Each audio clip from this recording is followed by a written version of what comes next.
बैठकीत बसणारे लोक होते.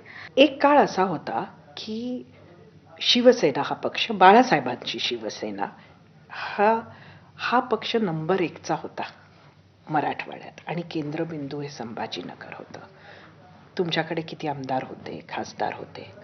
आज एकही खासदार नाही. म्हणजे ठीक आहे, पक्षाचं नाव आणि चिन्हही नाहीये, पण तरी उद्धव ठाकरेंकडे आज तिथे एकही खासदार नाही, अशी परिस्थिती निर्माण झालेली आहे.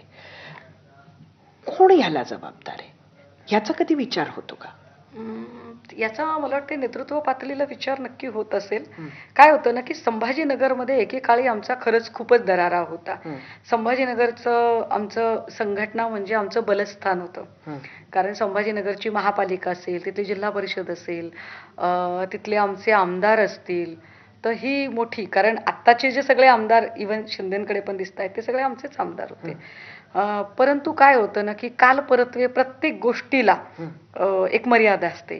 त्यामुळे आत्ता खैरे साहेब जो एक त्यांचा एक पिकावर होता, एक त्यांचा जो एक एक उत्कर्षाचा एक चरमबिंदू होता, आता नाही म्हटलं तरी वयाच्या मानाने ती क्रियाशीलता थोडीशी कुठेतरी कमी होते.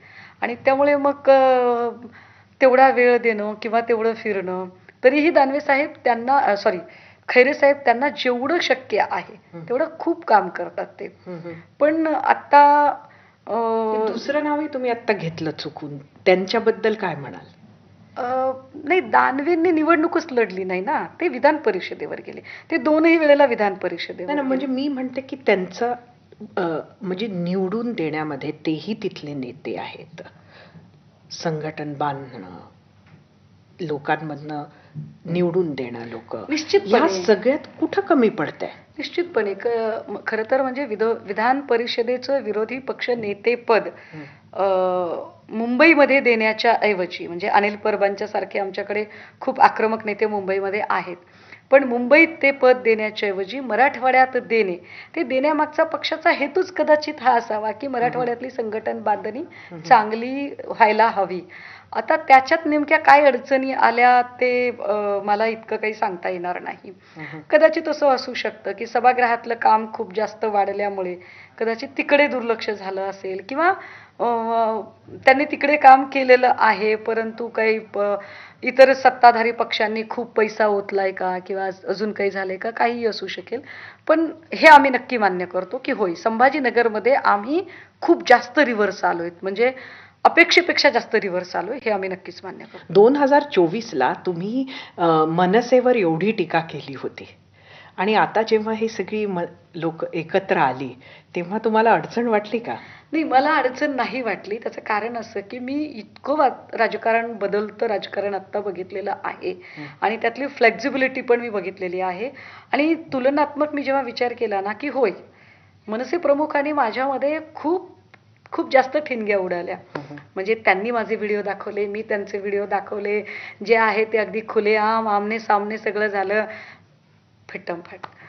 पण हे सगळं होतानाच एक गोष्ट मात्र नक्की होती की इतर लोकांनी पक्ष गिळंकृत केला, पक्षाचं नाव चिन्ह घेतलं.